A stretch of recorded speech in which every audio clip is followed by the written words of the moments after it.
Galerinha! Estamos iniciando mais um vídeo do nosso canal, por isso não esquece de curtir e compartilhar com a galera. Hoje estaremos vendo questões do Enem relacionadas à matemática financeira. E a primeira questão é do Enem de 2000 e ela diz o seguinte: João deseja comprar um carro cujo preço à vista, com todos os pontos possíveis, é de R$21 mil.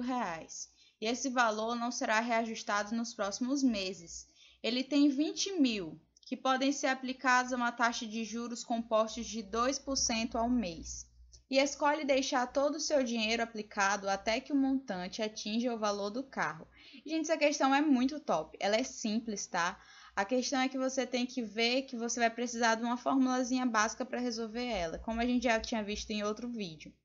Então, observa o seguinte: você tem o capital e a taxa do mês. E aí, o que ele está querendo? Ele está querendo atingir os R$21 mil para poder comprar o tão sonhado carro. Então, o que João vai ter que fazer? Vai ter que aplicar o que ele tem ou vai ter que esperar? Não, ele vai ter que esperar. E é justamente isso que a questão está pedindo. O tempo que ele vai ter que esperar para poder conseguir os R$21 mil dele. Então, a gente vai utilizar a fórmula de montante é igual ao capital vezes o somatório de 1 mais a taxa elevado ao n, que é o tempo, tá?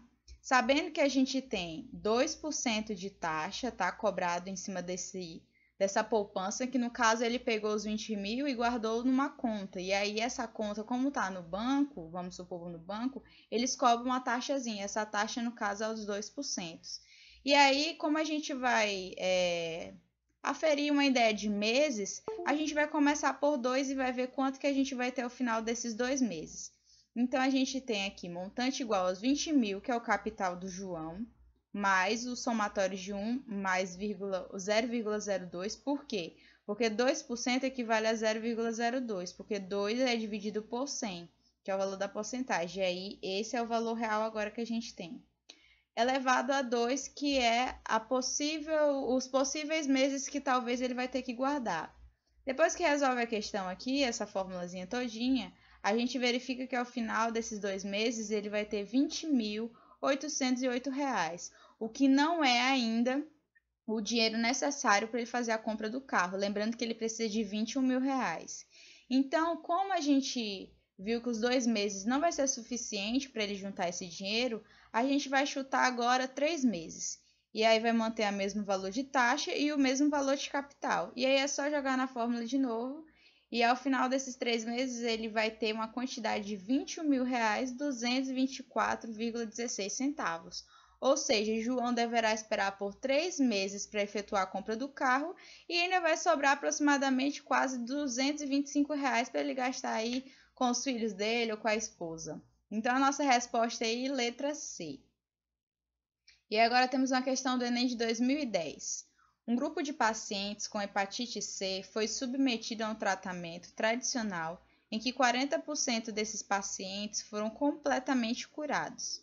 Os pacientes que não obtiveram cura foram distribuídos em 2 grupos de mesma quantidade e submetidos a 2 tratamentos inovadores. No primeiro tratamento inovador, 35% dos pacientes foram curados e no segundo, 45%. Em relação aos pacientes submetidos inicialmente, os tratamentos inovadores proporcionaram cura de... Gente, essa questão é perfeita e típica de Enem.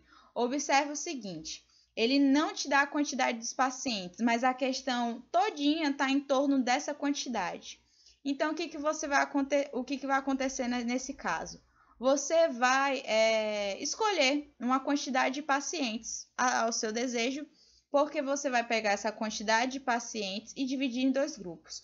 Uma dica que eu dou a vocês é que vocês escolham um número par, tá? Porque aí vai facilitar na hora da questão de tirar porcentagem e tudo mais. Então, olha só, vamos escolher 100 pacientes. O teste foi feito em 100 pacientes. Então, o número de pacientes é que 60%, observa, ó, eles foram submetidos a um tratamento tradicional em que 40% desses pacientes foram completamente curados.